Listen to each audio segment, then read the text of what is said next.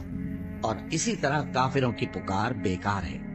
اور جتنی مخلوقات آسمانوں اور زمین میں ہے، خوشی سے یا ناخوشی سے اللہ کے آگے سجدہ کرتی ہے، اور ان کے سائے بھی صبح و شام سجدے کرتی ہیں۔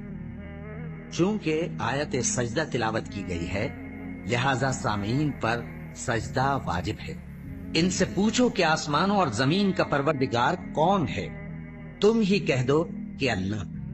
ان سے کہو کہ کیا تم نے اللہ کو چھوڑ کر ایسے لوگوں کو کارساز بنایا ہے جو خود اپنے نفع و نقصان کا بھی اختیار نہیں رکھتے؟ کہو کیا اندھا اور آنکھوں والا برابر ہیں، یا اندھیرا اور اجالا برابر ہو سکتا ہے؟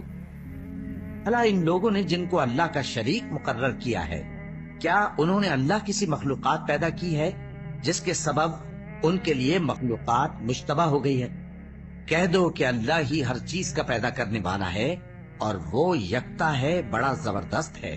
اسی نے آسمان سے مے برسایا، پھر اس سے اپنے اپنے اندازے کے مطابق نالے بہہ نکلے، پھر پانی پر پھولا ہوا جھاگ آ گیا۔ اور جس چیز کو زیور یا کوئی اور سامان بنانے کے لیے آگ میں تپاتے ہیں، اس میں بھی ایسا ہی جھاگ ہوتا ہے۔ اس طرح اللہ حق و باطل کی مثال بیان فرماتا ہے۔ سو جھاگ تو سوکھ کر زائل ہو جاتا ہے، اور پانی جو لوگوں کو فائدہ پہنچاتا ہے وہ زمین میں ٹھہرا رہتا ہے۔ اس طرح اللہ صحیح اور غلط کی مثالیں بیان فرماتا ہے تاکہ تم سمجھو۔ جن لوگوں نے اللہ کے حکم کو قبول کیا ان کی حالت بہت بہتر ہوگی، اور جنہوں نے اس کو قبول نہ کیا، اگر روئے زمین کے سب خزانے ان کے اختیار میں ہوں تو وہ سب کے سب اور ان کے ساتھ اتنے ہی اور نجات کے بدلے میں صرف کر ڈالیں، مگر نجات کہاں؟ ایسے لوگوں کا حساب بھی برا ہوگا، اور ان کا ٹھکانہ بھی دوزخ ہے، اور وہ بری جگہ ہے۔